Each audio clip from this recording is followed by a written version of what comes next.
So we are live and we can say welcome to Azure MVP Unplugged 4th edition, this time regionally. I'm very glad that here in the call we have currently Stanislav, Anton Boyko, Radu Vunvulea, Ivelin Andreev, and we are waiting also for Michal and Emil from Poland. Hope that they will join us a little bit later. Welcome, guys. Welcome. Welcome. Hi, guys. Our idea is to start with some topics which we prepared, and depending on questions from the chat, we can continue with some additional Q&A depending on what is interesting for our attendees.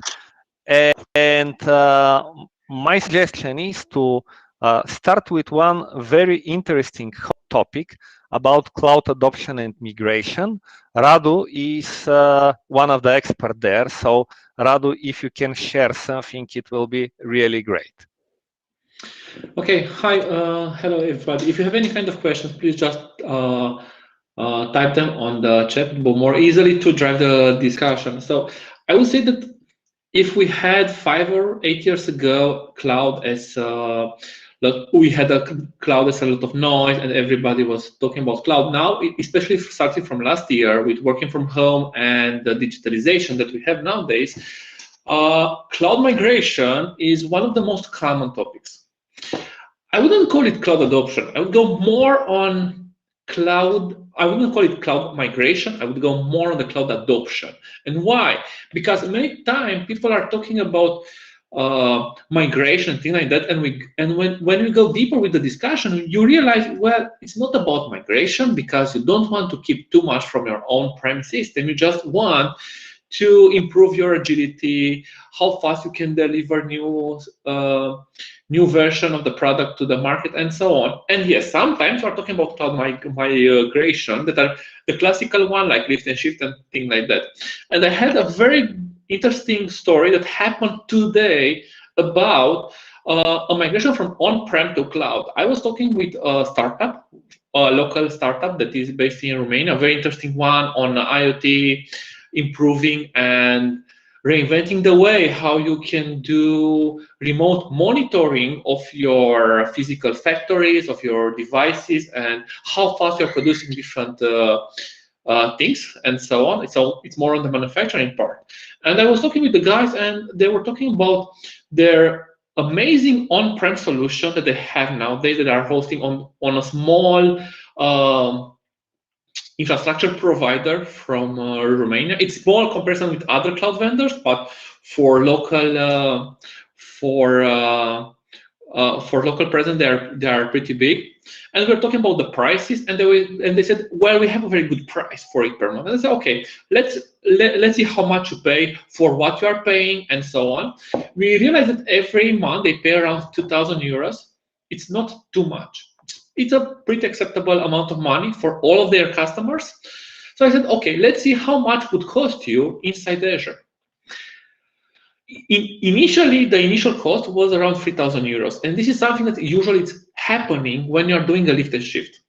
The price of taking the on-prem infrastructure without changing anything, especially if you don't have peaks and you have the same load all the time, it's the same. And we said, okay, 3,000 versus 2,000, they said, okay, it's 50% more. Why I would go to Azure?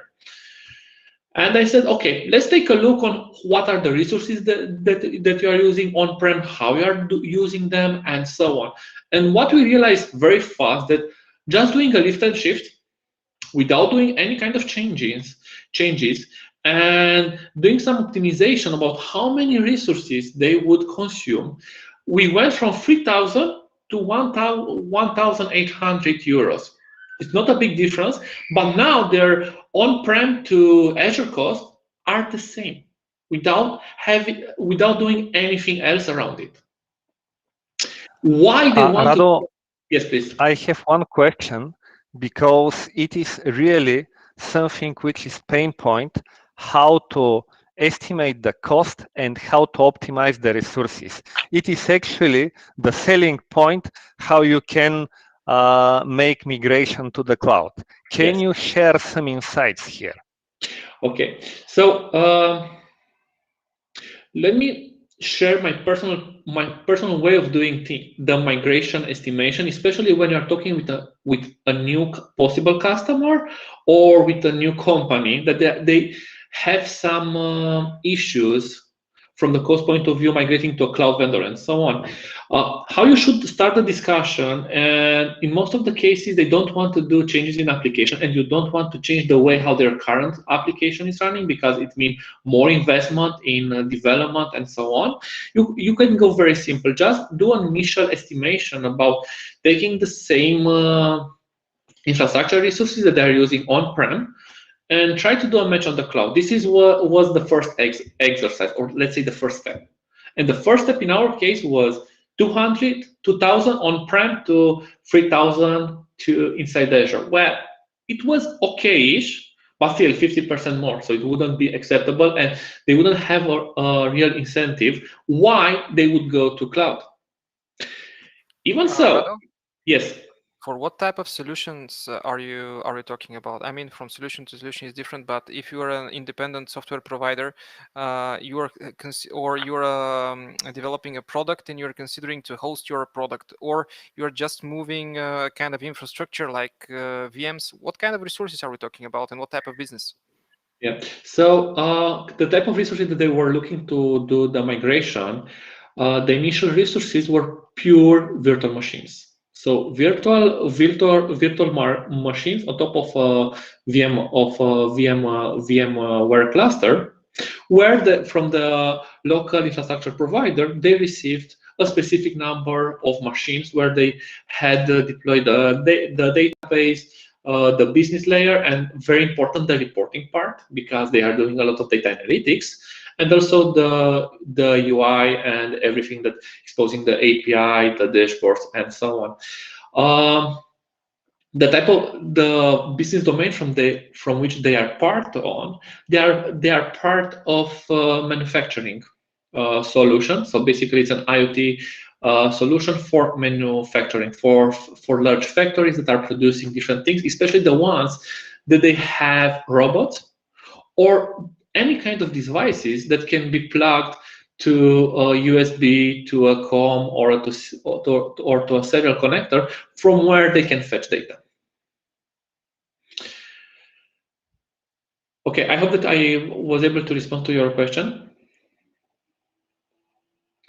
Let's go now forward. So we were after the first step, we were 2,000 versus 3,000 euros, and we're talking only a lift and shift, a one-to-one migration without doing any kind of things behind the scenes. So just taking, let's assume that there were 10 virtual machines, and taking the 10 virtual machines and running them in similar virtual machines from Microsoft Azure. So it was 2,000 to 3,000 euros.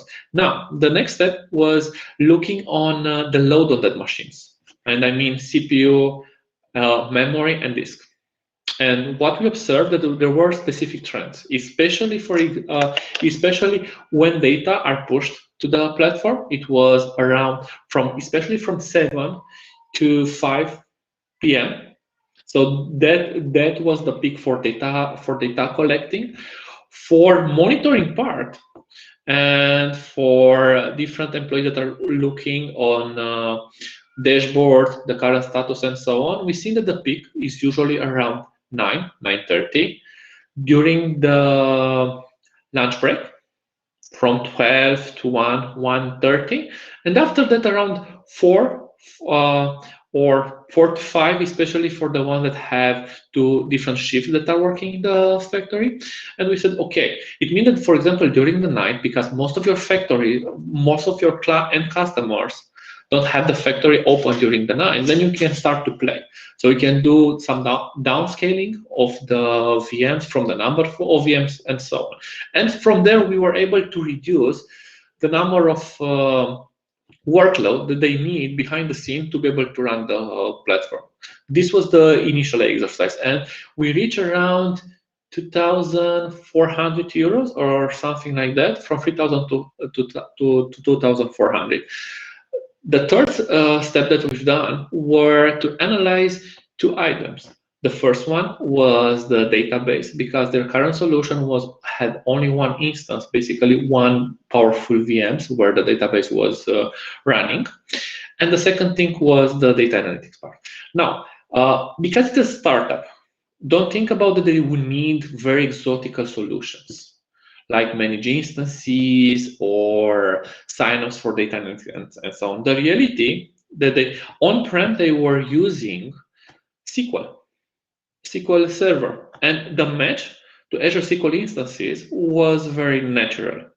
And from there we started to go to 1,800 euros. So we won around 500 to 600 euros just by switching from from virtual machines where we were running SQL to Azure SQL instances that they were a little bit optimized, and we analyzed how many resources we need for them depending on the peak hours and so on.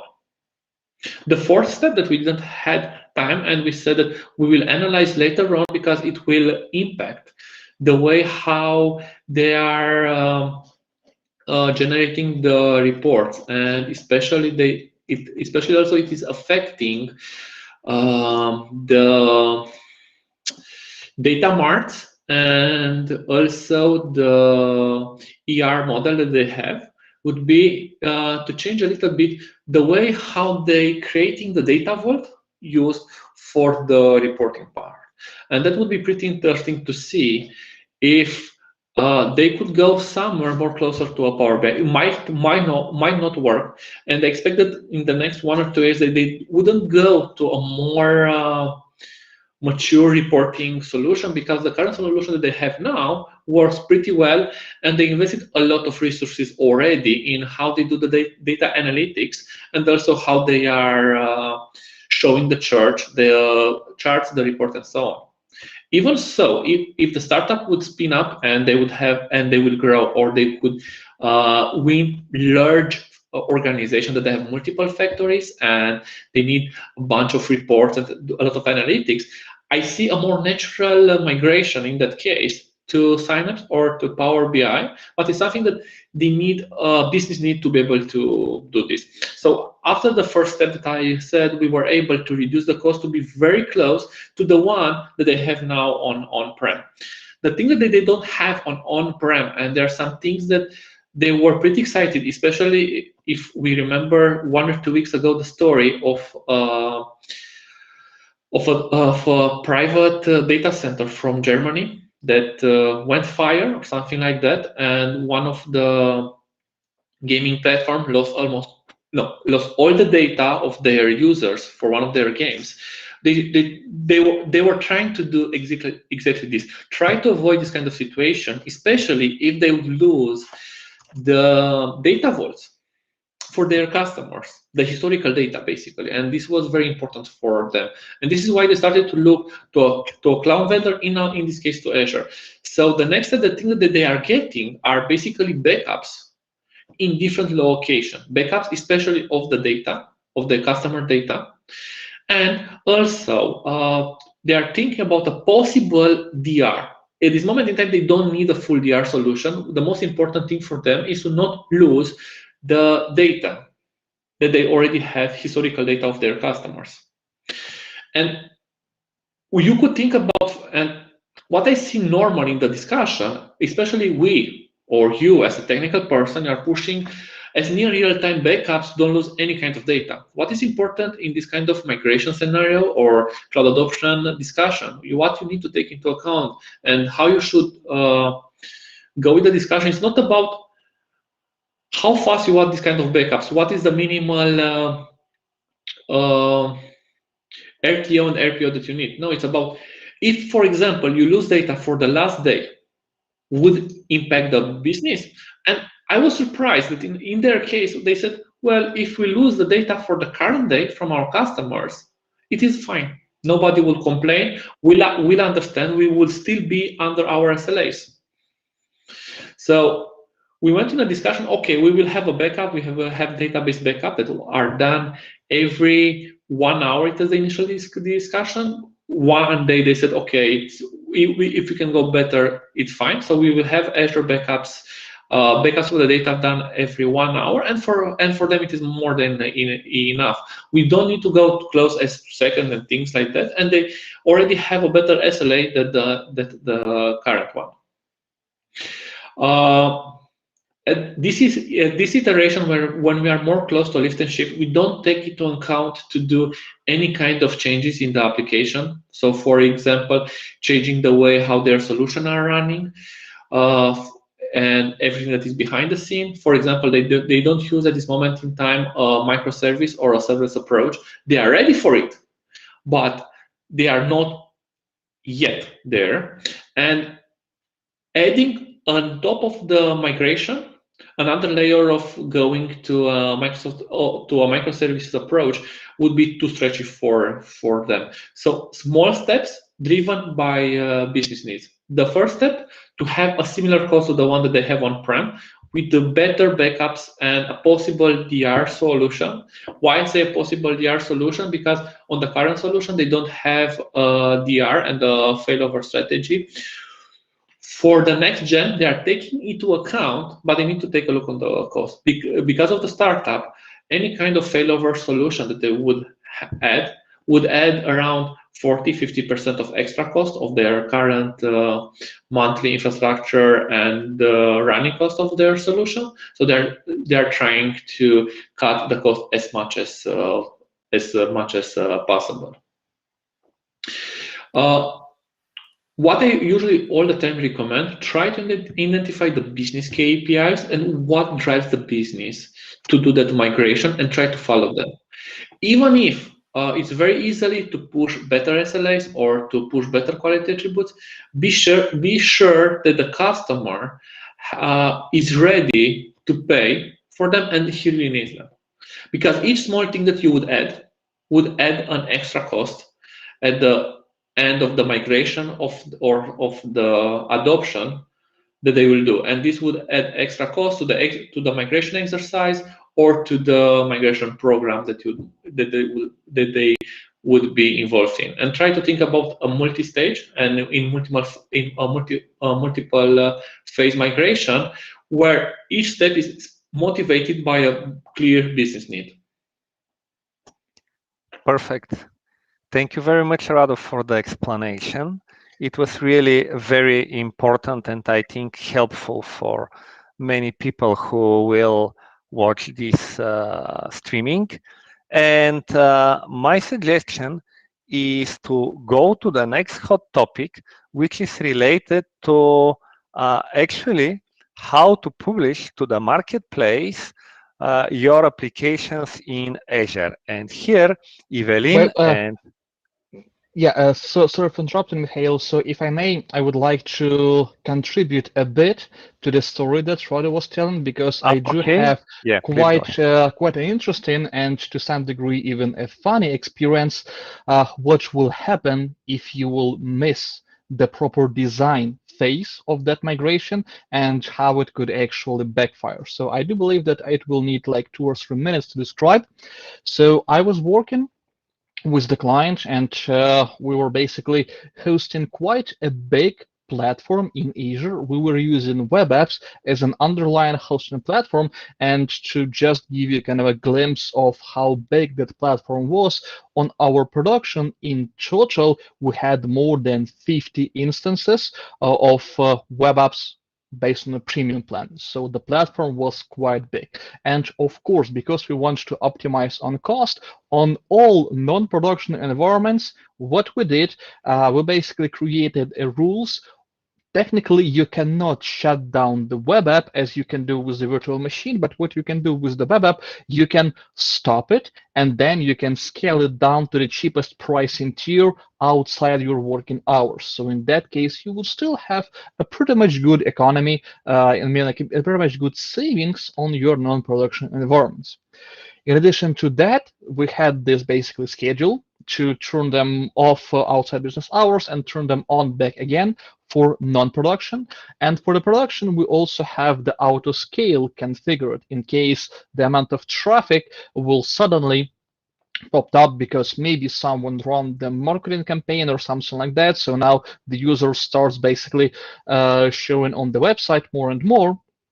So, but the bad design decision that was made like a few years ago at this project was the following. So they were deciding to host production and non-production within the same Azure subscription.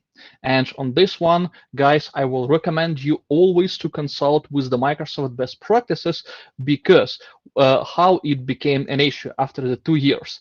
After the 2 years, it happens that actually on Microsoft Azure, and I do believe on other cloud providers as well, you do have some internal thresholds. And in Azure, they are in the scope of one subscriptions.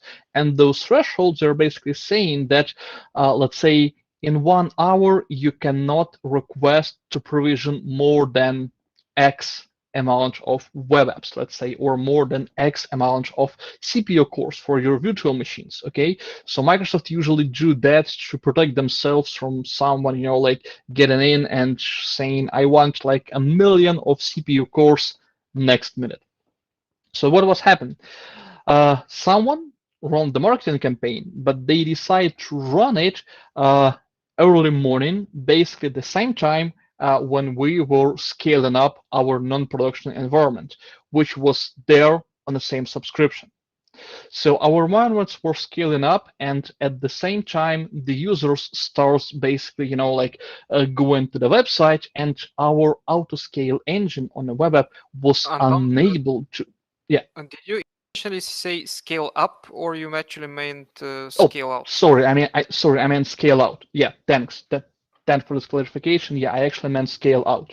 So our auto scale engine was unable to scale out and was unable to provision more and more resources just because those internal thresholds. So of course, in terms of, let's say, damage, that was not really kind of a big impact. The user experience downgraded a bit, and we were unable to comply with our performance targets. So now it took not less than, let's say, 1 second to render a web page, but it took like 2 or 3 seconds to render the web page. But in general, that was an extremely good experience for the client, and that was an exact proof that they need to basically show that we need to separate our production and non-production environments. So yeah, that was basically my story, which I do believe fit perfectly through that part that Radu was talking about. And yeah, thanks guys for your attention. Mihail, back to you. We can move to another topic now. Thank you very much. I see that also Michal is already here. Sorry, Michal, there was some issue with the link, it seems.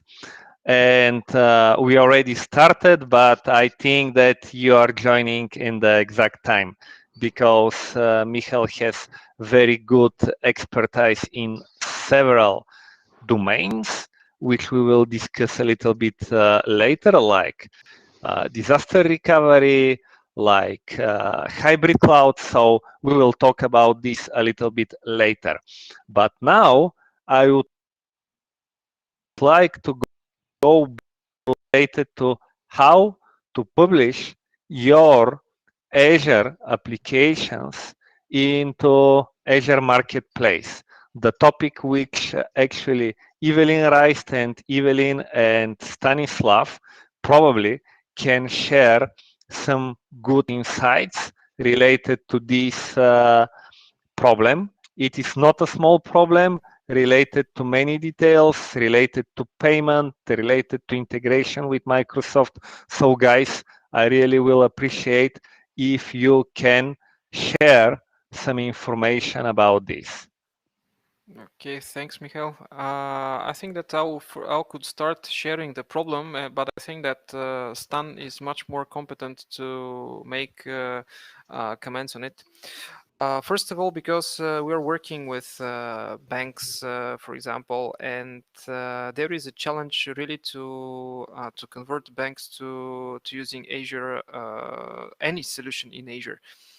Even when you are talking about training a machine learning service, even the training part in Azure is a problem, although you could export the model and later go for inference on premises. So in a kind of a transition to what we started with Radu, I would we're using Azure from a different perspective. We're using it because of the services. We're using it because the services are ready with high SLA level, scalable, and this and Microsoft invest heavily in there, and this allows us to move fast in and making new implementations and placing them on the market. Currently, our challenge is that we're targeting small and medium enterprises. We have infrastructure as a code with a lot of ARM templates and PowerShell, and unfortunately some manual steps, because it appears that we have to invest really hundreds of hours to improve work which could be done within 15 minutes or so. But this prevents us from scaling, from making a scalable business. So it is different when you serve a single customer. Is different from the case when you're having a product and you want to make this product available for multiple customers. So this is different business models. So from our perspective, you want to use the services and want to deploy these services in the customer subscription, because there is still such some level of doubt that the cloud is secure enough. I would like to also add something to what Radu said.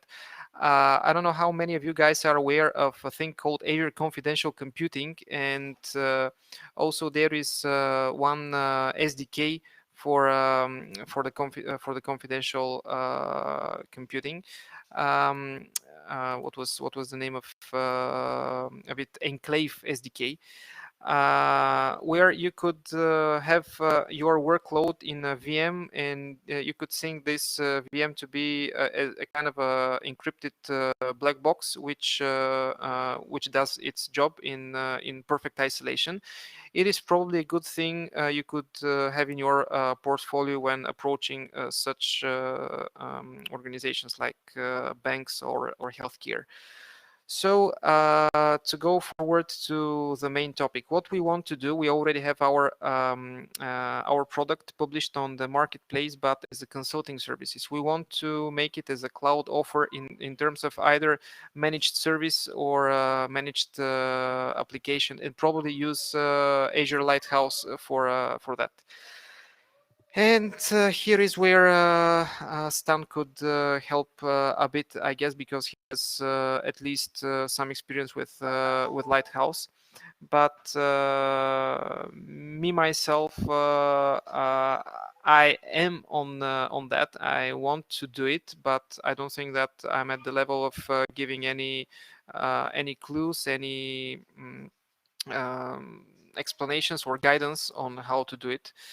So if you have, Anton, you said that you're having an honest opinion on all of the topics. So if you could share something in this area, if you know, but at least for me, this was for a year or so, it's really a challenge to find an example or good documentation or walkthrough how to do it. Yeah. So first, to explain the connection with the Azure Marketplace. There are two basically Azure Marketplace offers that you can use for that kind of thing, and it really depends on what kind of limitations you're going to hit with some of these offers. So basically, the Azure Marketplace is divided into different offers that you can publish there. Of course, you have to be a company and etc. All these things. But for example, you can publish a consulting offer, which basically is just a page where you see your company logo and what your company does, what kind of services it provides, and someone can contact you in order to provide those services to them. So that's just the simplest maybe offer that you can publish there.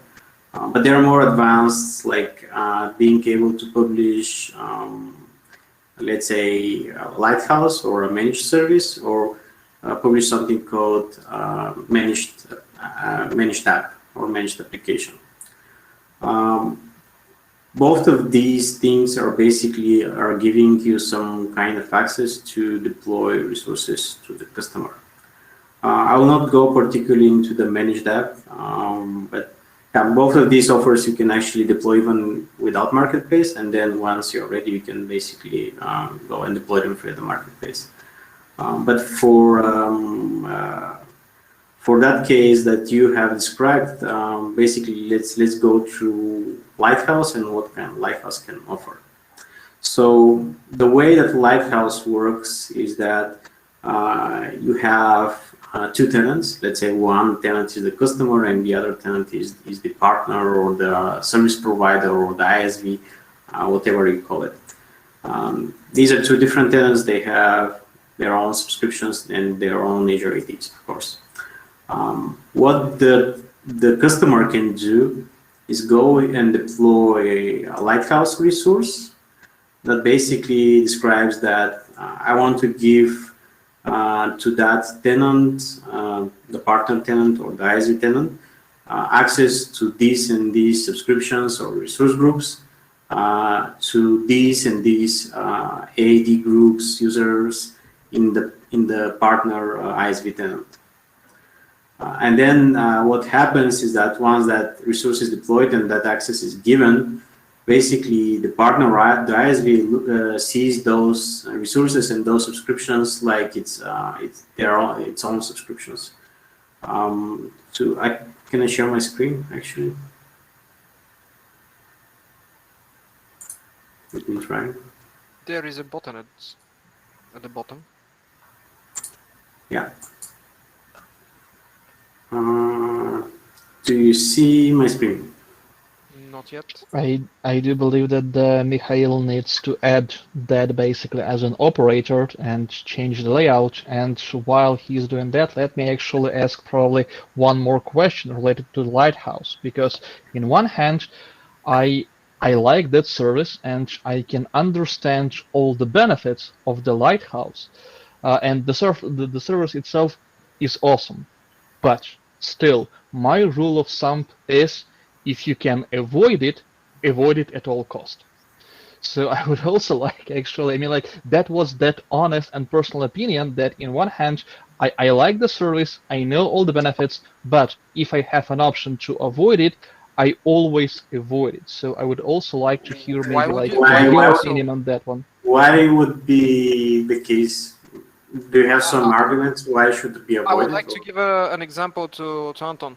Our code at least is to, because we're always challenged, okay guys, can you provide sufficient amount of security or whatever? This is the cloud, who has access to my data? How are you going to split the bill if we are going a software as a service model? And we decided, okay, fine. Each customer will have their deployment in their own subscription. So everything you decide who has access to services, to pieces of data, and you have the bill, and you're completely in control of what you spent. Then, if you want to scale and go for let us say, I don't know, 50. How are you going to manage 50 or 100 subscriptions? You're going to deploy. How are you going to deploy new versions with new resources? You need to deploy new logic app, for example, to do something for a new feature, or to have a new subscription on IoT Hub. How are you going to do this if you want to avoid this? Have a kind of a registry of external users to each separate and manage each separate subscription on its own. I mean, if you want to scale, how would you approach without Lighthouse?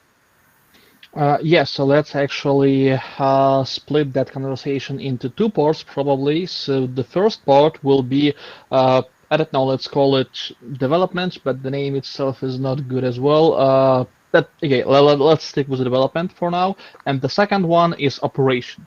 In terms of operation, I see that it's almost unavoidable, especially if you're working in such highly regulated environment as the banking sector, for example. Okay, but in terms of development, if I need just to deploy something and then, for example, the client wants to manage that, because I do have those solutions in with my client as well. For example, when we will, let's say, help them to provision the environment, we will help to set everything up, but then it will be up to them, up to their internal team to basically operate that environment. In those cases, if I can avoid Lighthouse, I usually try to avoid that. Okay. Michael, is my screen shared or? Yes, I will do that now. We see. Okay. Okay. So imagine that this window is small, however. Yeah, can you please zoom it in? Maybe like 2 times. Or maybe you can just... That should be part of the stream, I guess, because my screen is just a regular one. No, I mean, like, if you can just zoom it in your browser and use something like 200% zoom in your browser, that will be extremely valuable. Is that better? Yeah, can you do that a bit more? Yeah, sorry, I have an extremely old eyes. Yeah, thanks. I appreciate it. So imagine that this window is me as a service provider. And as you can see here, I have customers that I have onboarded. Particularly, I have onboarded to this customer. And if I go and see the delegations of that customer, I can actually see different subscriptions. I basically have an access to them. You can see that I have access to this subscription and these groups which are in the partner ISV. These are the ones that have different kind of access to that subscription. From here, you can see that my tenant is this one, but I actually have selected this tenant and the subscriptions for that tenant. So Sentia Denmark and Sentia Denmark CSP Shared Services, these are 2 different tenants. Sentia Denmark is the partner, the ISV, and Sentia Denmark CSP Shared Services is the customer. So that's why I see my customers here. And if I want to, I can go and do any kind of things like deploy different services and manage them and so on from this perspective. Of course, this you can assign permissions to service principals that are located in your partner AAD. And then, for example, you can use CI/CD to manage those resources. If you go here, now you can see I'm actually selected in the Sentia Denmark CSP Shared Services. So this means that now I'm acting as a customer. If I go to service provider, I can actually see that service provider who has access to my resources and to which resources it has access. You just have to wait a few seconds to load. Yeah, as you can see here, I have this service provider that has access to different subscriptions. I can go and see the delegations. For example, I can see that they have access to this subscription, and the same groups that you see there, they're now here, and basically people can see these are the groups that have access to my resources. I can give access on subscription level, I can give access on resource group level. So if you want, you can limit a partner or ISV to have access only to specific resource groups. You can give them access maybe reader on subscription level and more, let's say, contributor on specific resource group. That's also possible. And from there, I can see the same resources. So basically, 2 different tenants, they have access to the same resources. But when we look at with the partner view, basically, these are projected resources. And that's how you can, for example, as an ISV in you can basically go and create. Yeah. What do you usually perform on the linked subscriptions, the customer subscriptions? What activities do you perform there? I mean, why do you need Lighthouse? Yeah.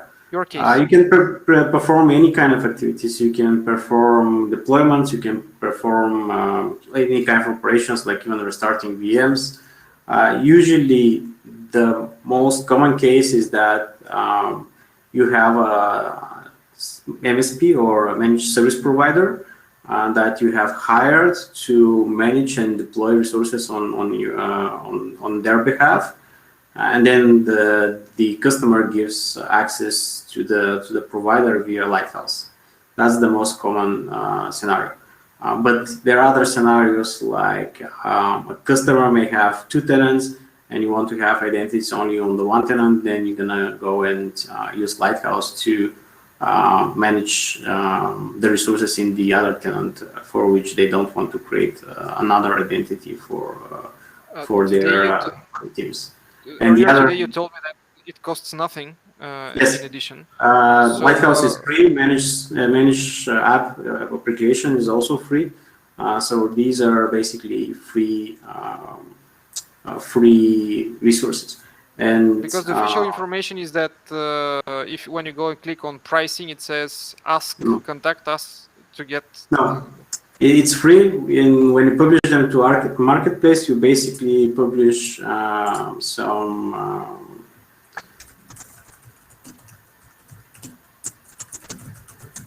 some resources that basically are on template. And let me see if I can find the resource provider. Yeah. So these are basically examples of how you can do such kind of deployment. There should be somewhere link here. Yeah. For example, this is one template.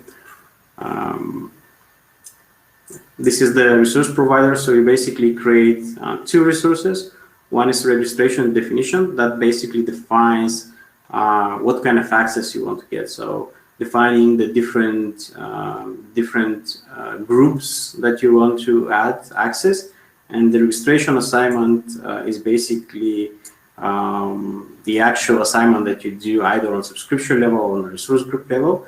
And then this registration assignment is linked to the registration definition. So you can create multiple registration definitions, so you can add different kind of accesses and do different registration assignments.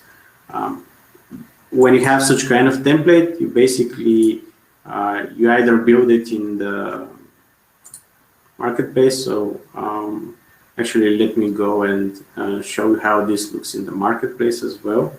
I think I have some kind of offer maybe there, or I have information how to do it.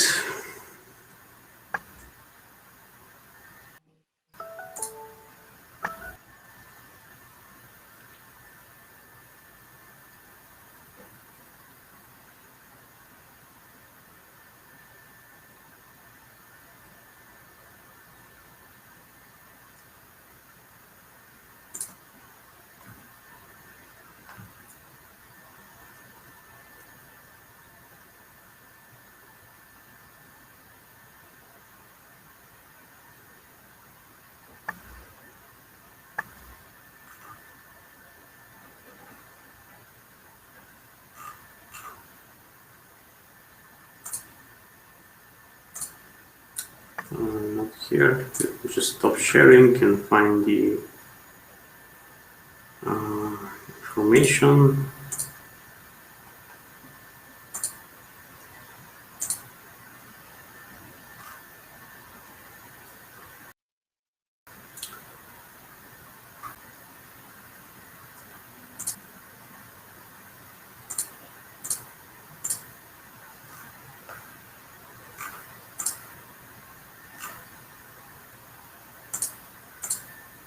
Mike, Stan is not sharing. Yeah, I stopped the sharing. Still not available. I stopped the sharing until find the right link. Okay. So basically, I'm not sure how many of you had a similar challenge, but that one really challenged us, and yes, you are still not at the point of monetizing these offers. So Stan, what you're going to show, is it also involving some kind of billing, or you're handling billing in some manual way? Billing with these kind of offers, you have to handle on your own, meaning that either you have some kind of process of extracting the data that you want to bill upon, and then calculate that and send the invoices to your customers. And the other way is you do this some kind of manual way. Overall, whatever you have access via that you can use to make up your billing invoice, but it's a separate thing.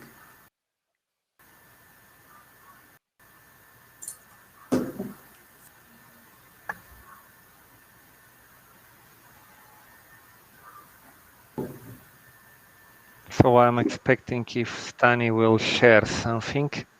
Yeah, just trying to find the link because I haven't used the marketplace and they have changed the portal. So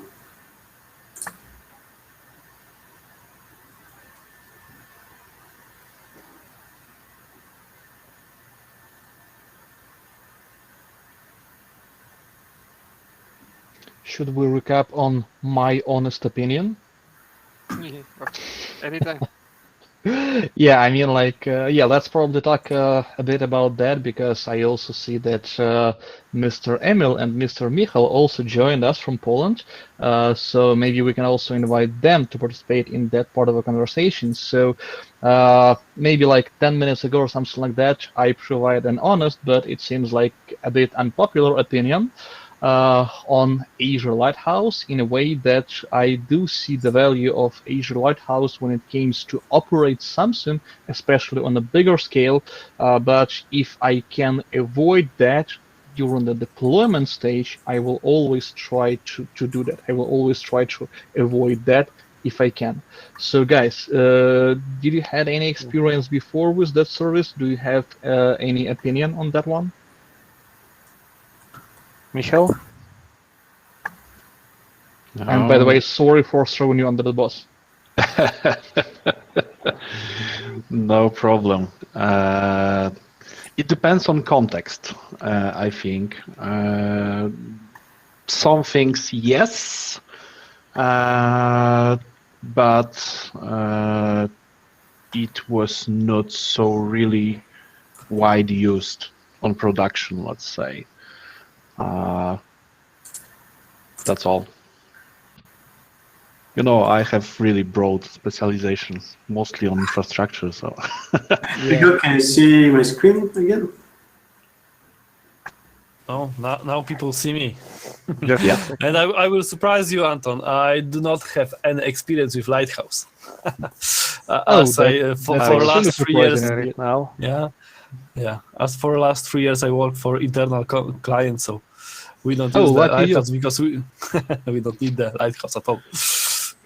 Yeah, we've been testing Lighthouse as a potential solution. I'm working with a team who has a lot of clients, in fact, but never considered Lighthouse as a first option.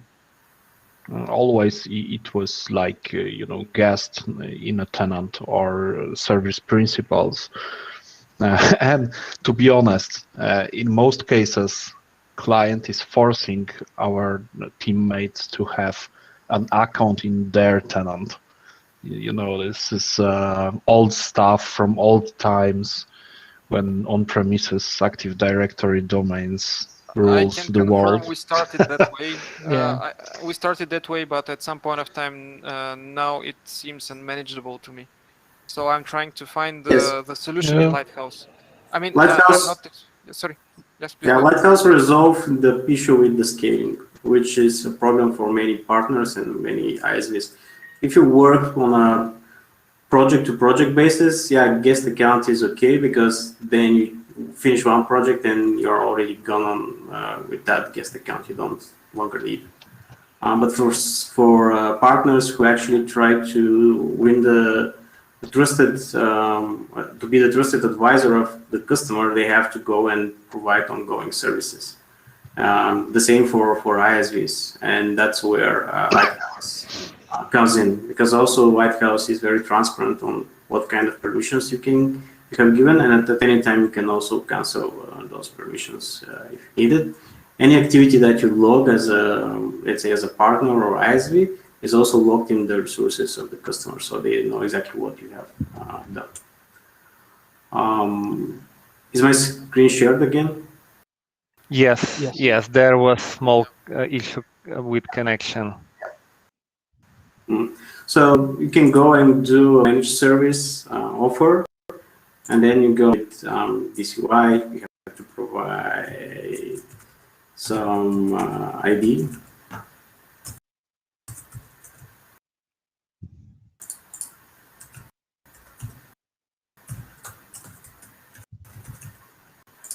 Let's create that. As you can see, as I said, there are different types of offer. This is managed service.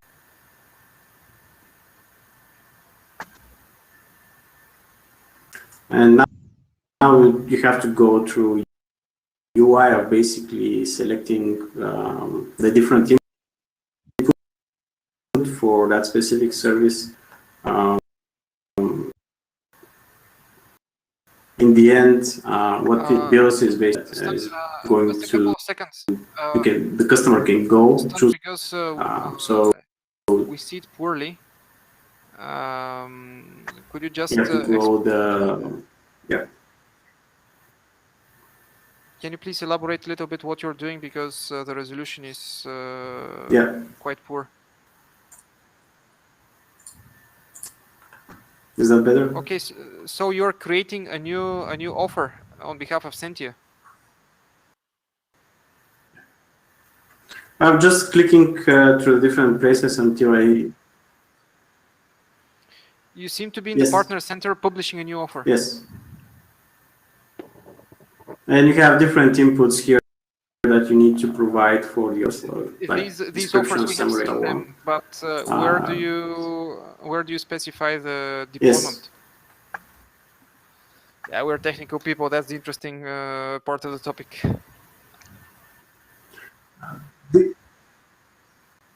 Yes. So where it's different is the plan. So let's say plan 1, 2, 3.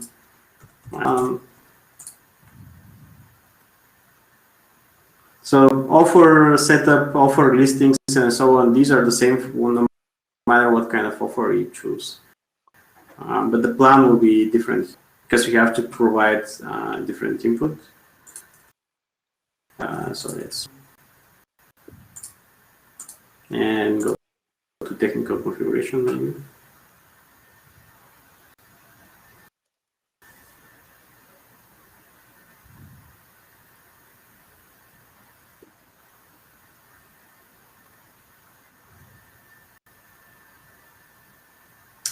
So now this is a different part when you have the managed service offer, right? So you have to have version. Let's say this is 01. The tenant ID, this will be your tenant ID as an ISV. You're gonna enter that information here. And let's do this for the sake of continuing. Right, and then you want to provide authorization. As you saw from the template that I showed here, you have authorizations, and this is where you fill that part. So principal ID is the ID of the Azure AD object, or the Azure AD user, or the Azure AD service principal in your tenant. So in your tenant. and you have to provide that information. You have to put some display name, and you have to choose what kind of row you want to have for that kind of user or for that group, and etc. And here you can add, in this case, to maximum of 20 authorization. And then once you publish and go find that offer as a customer, you'll be able to see all that information, and you'll be able to deploy that offer. And once the customer deploys that offer, you get access to the customer. Keep in mind that this is a voluntary customer deployment. The customer can choose not to deploy these. There are even ways that you can have Azure policies that basically block any Lighthouse deployments, or they block or they allow only specific partners that you want to use, or specific tenant IDs that you want to use for your customer. So you can fully secure these kind of things without having to allow access to someone that you don't want.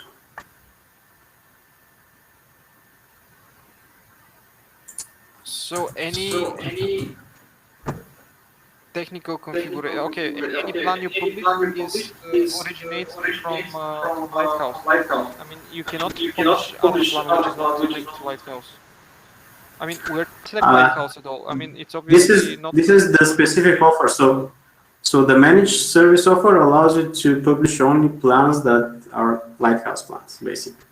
So allows you only that kind of. I thought that it's managed up. Okay. Managed service is always Lighthouse. I thought that. No, managed service is. Yes. Yeah. As I said initially on the introduction, Marketplace supports different kind of offers that you can use. You have to basically comply with the rules of these offers, and you cannot deploy anything outside that is not allowed out of these offers. And because of that, Lighthouse is the most, let's say, cleanest way to have an access directly to the customer, and then go and deploy your own services that you want to provide to the customer.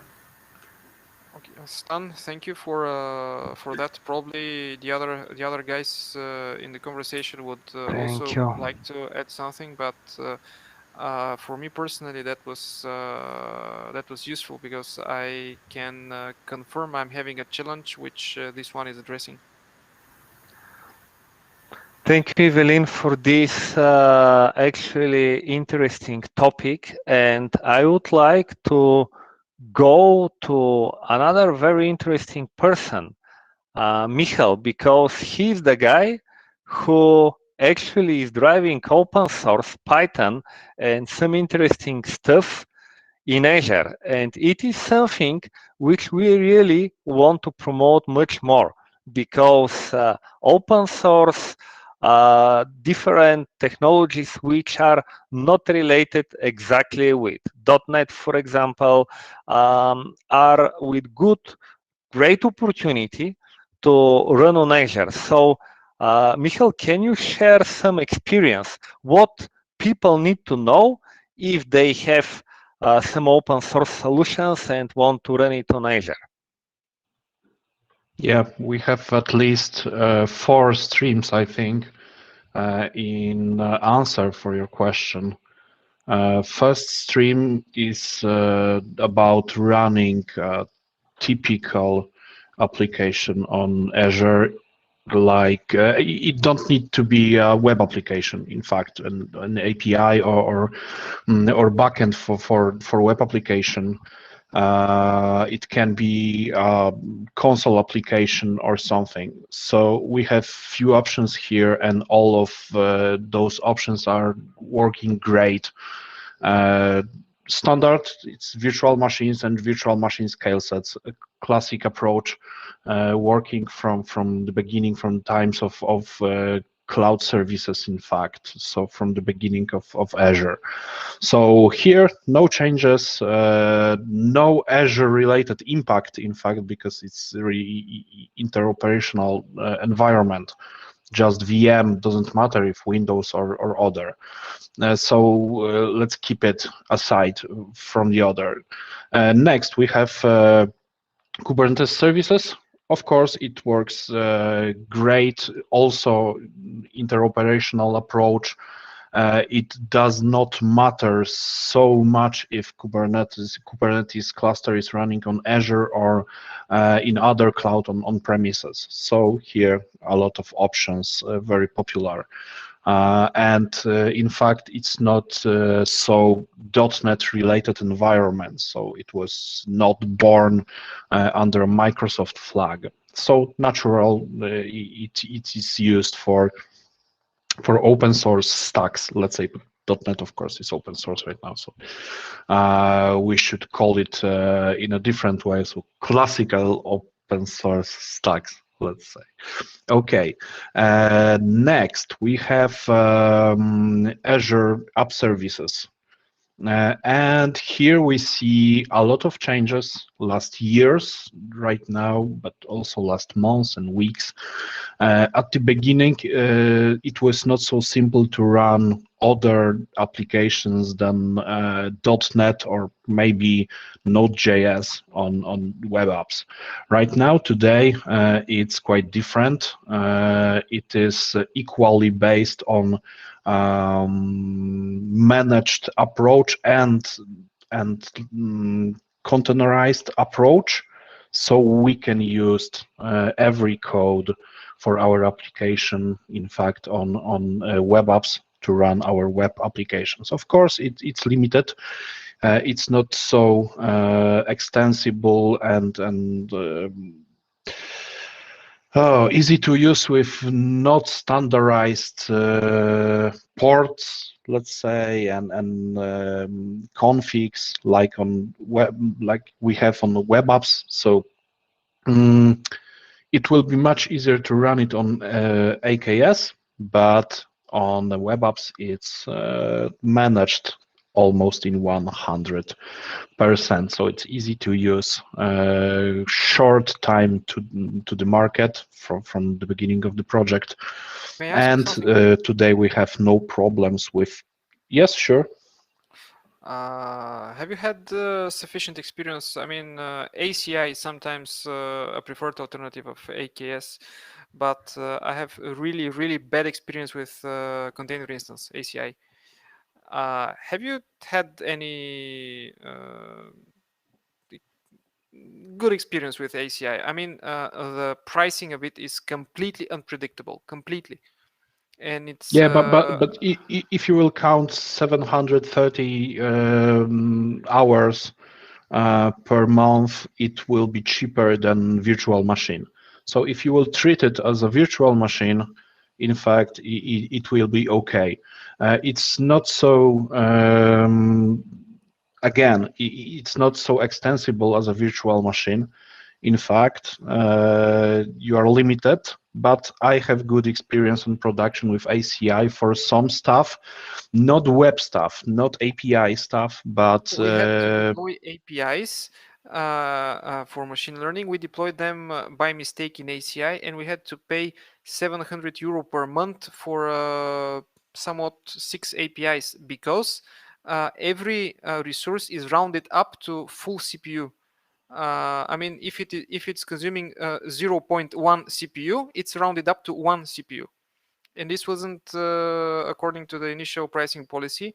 And we complained to Microsoft, and they, I mean, we also added it as a suggestion to improve this in the documentation. But this was that is 4 times more expensive than expected in our case. And of course, we understood it at the end of the month because we didn't expect it at all. Sure, I'm using it as a proxy for nothing when communicating with on-premises environments using integrated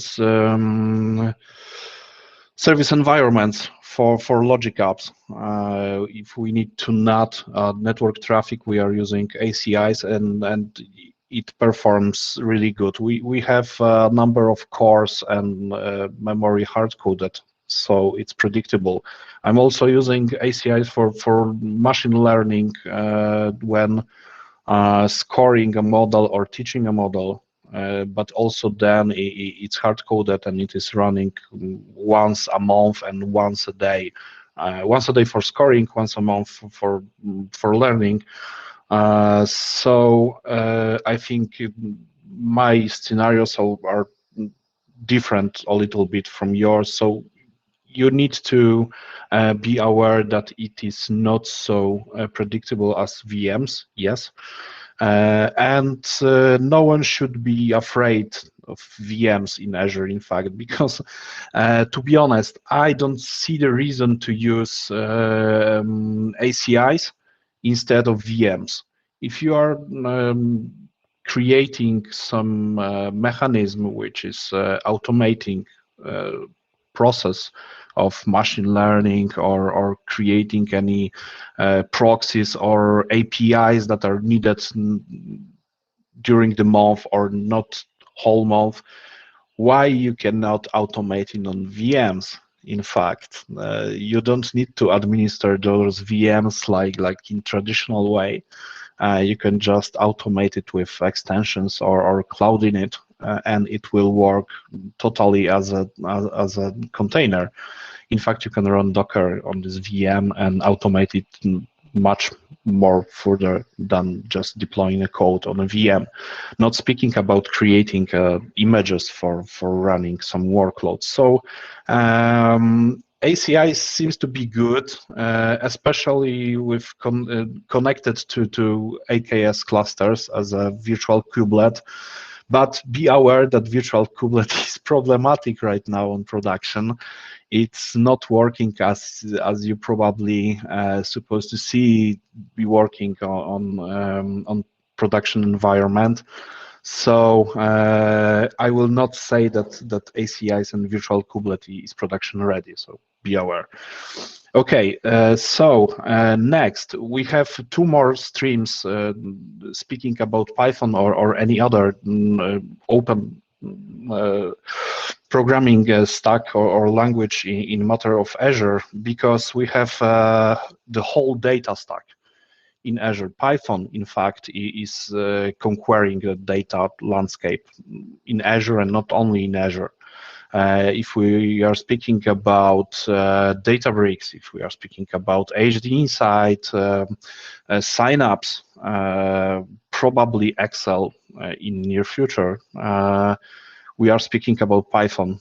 So programming the data layer and data warehousing analysis in Azure context using Python. So it feels really good in Azure environment. It's well developed. Guido von Rossum is working for Microsoft right now. So world is changing, or changed in fact.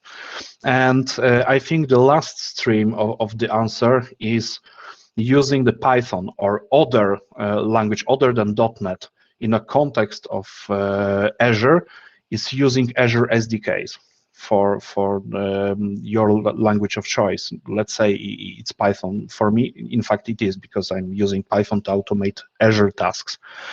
So I'm not using Terraform. I don't like Terraform. In fact, I'm not using Bicep because I'm not aligned with the development of the project. I'm not working as a DevOps or Ops, in fact, in daily basis in my work. So I'm not looking around with new stuff in Azure, in DevOpsing, Opsing, Automate, and so on. So for every task I'm automating in Azure for myself, or sometimes for clients, I'm using Python and Python SDK for Azure.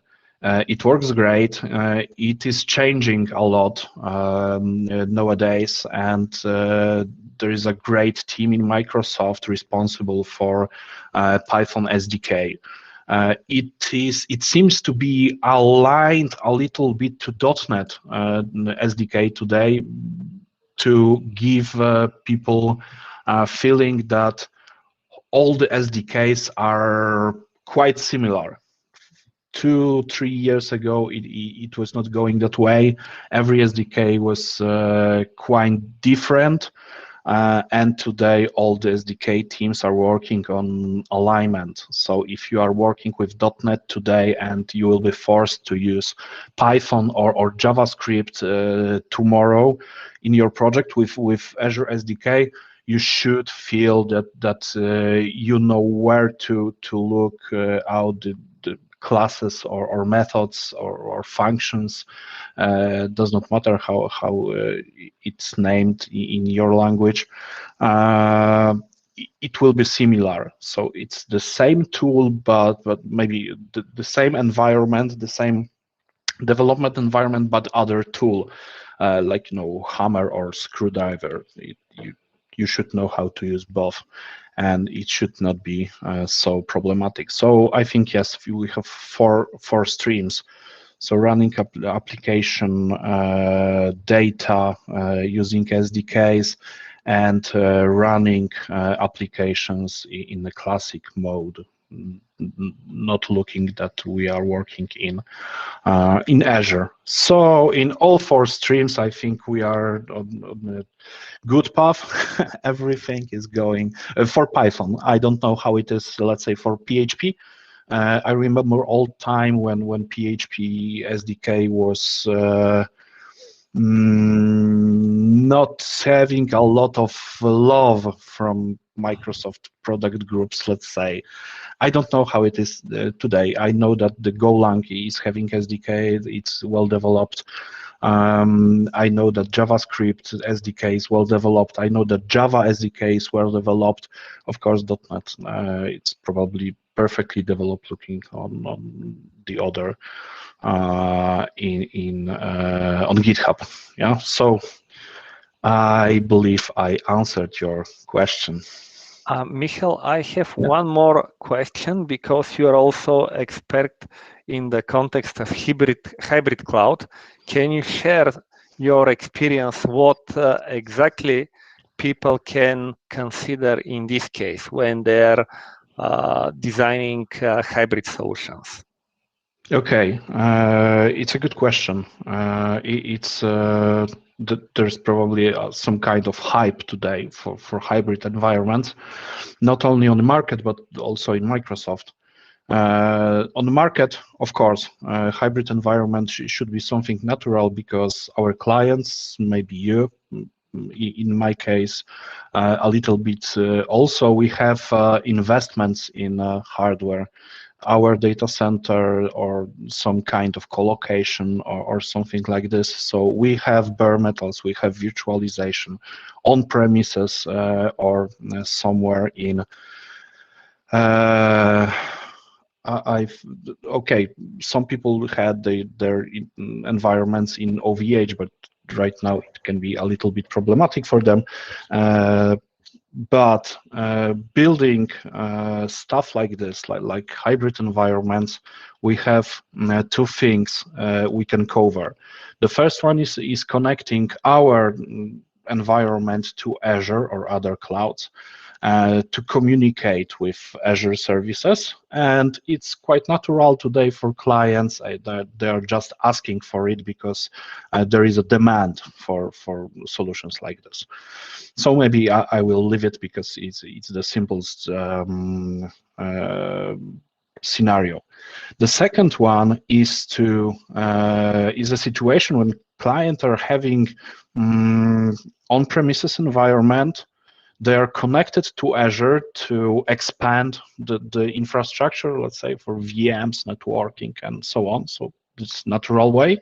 And they want to expand to managed services in Azure to leverage cloud tools for monitoring, for compliance, for operations, and so on. So in simple words, I'm speaking about Azure Arc and Azure Monitor, log analytics,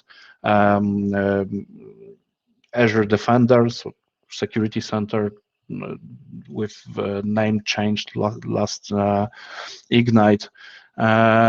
So the hybrid is not only infrastructure and networking, but also cloud services, managed services used to control on-premises environment. And the third scenario we are working mostly today with Microsoft and clients on is Azure Stack Hci, so hyperconverged infrastructure, and Azure Stack Hub. And to be honest, I'm not working with Azure Stack Hub. I don't like it, clients don't like it, and this is I think common situation all over the world. So Azure Stack Hci is a good option if you want to create Azure-aware on-premises environment. So you want to govern data on-premises, you want to have it in your building or somewhere near your building because of networking, because of regulations or something, it doesn't matter. But you want to have a complementary environment where Azure is aware of on-premises and on-premises are aware of Azure together. So a piece of Azure in on-premises connected to Azure, governed from Azure, automated from Azure, and AKS, it's a good point here because you can extend your AKS from Azure to on-premises, automate it together, govern it together, use monitoring, use defenders, and so on. So if client is aware of Azure and want to use Azure in a public cloud, but also want to govern data or applications on premises because of networking or data placement, the HCI is best option. We are triggering, I think, 3 production environments this month and next month here in Poland. For big organizations, both working on the old hardware, so already owned hardware, and new certified hardware from going to be bought from the manufacturer. So it's a good time to start with hybrid environments. It's a good time to give a chance to Azure Stack Hci, not Azure Stack Hub. In my opinion, private opinion, maybe there are clients who love Hub, but I'm not the one of them. Michal, I would actually like to ask you one question on this specifically hybrid scenario. You know, technically, I actually asked that question even on the interview, but of course, we're not on an interview right now. But I just want to know your honest opinion because you definitely have more experience than I do on this topic. Okay, so let's say that you have a hybrid scenario, and of course, we know that if we will use Docker, especially as a delivery platform, so we can, for example, containerize all our applications and then we can host them either on-premise or in the cloud, and that will be super transparent, and that works perfectly with one minor detail that works perfectly for the stateless applications. Yeah. But now we need to have something stateful, let's say like a database, okay? And in terms of Azure, for example, we have like managed services, so we can go with Azure databases, we can go with Cosmos, we can go with any other kinds and flavors of databases that are there. But still, some companies still prefer to have their database also in a Docker container and host it in the Kubernetes environment, maybe in a dedicated node pool and stuff like that. So what is your opinion? What is your recommendation if I want to have a hybrid module, but I still want to use, let's say, the benefits of the cloud? How should I proceed in general? Yeah, it depends on characteristics of your applications. It's my opinion, it will not always fit the hybrid approach. I see it in banks, in fact, and it's not a bad situation. Almost all people thinking about banking and cloud things that nothing is possible and always on premises is winning, but hybrid solutions fits really good for banks. And the question you just asked, it's a daily basis discussion in banks. For me, let's say, I don't know it's for everyone, but for me. And the database approach, because in banks, in most cases, there is no synchronous operations. Almost all things going under the hood of online banking, let's say, is it's going to be made through some enterprise service bus. Kind of. It doesn't matter how it is implemented. So if you have any kind of service bus, enterprise service bus, or integration services, kind of, it's much simpler to implement hybrid environment when you have part of your application or in a cloud somewhere in, let's say, Netherlands, and part on premises in your data center. For me in Poland, for you it can be any other country. So we have a lot of kilometers between environments, and we need to be aware about networking of it. So if you have any integration services, it will be easy. If you don't have stuff like this, and you need to fit to classical three-layer architecture with database, middleware, and some front end, probably you need to think about synchronizing databases you have under the hood. And depends on what databases engine you are using, probably it will be different approach for project like this. And of course, there is a third solution where you have databases or your state base just in one location, and your second location is communicating with the to the first one.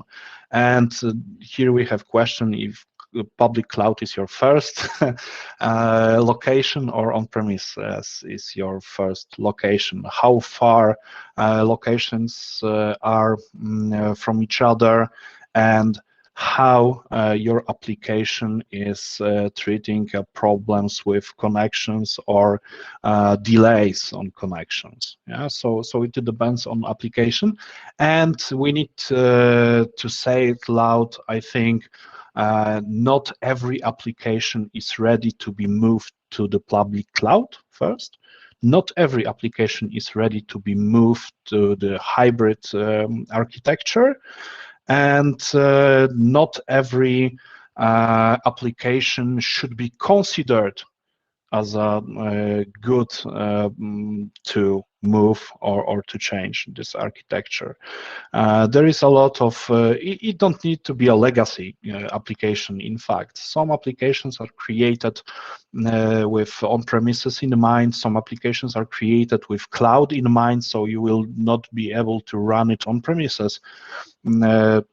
This is nowadays, in fact, and we are probably all working on the landscape like this, creating cloud-native solutions not possible to run on premises.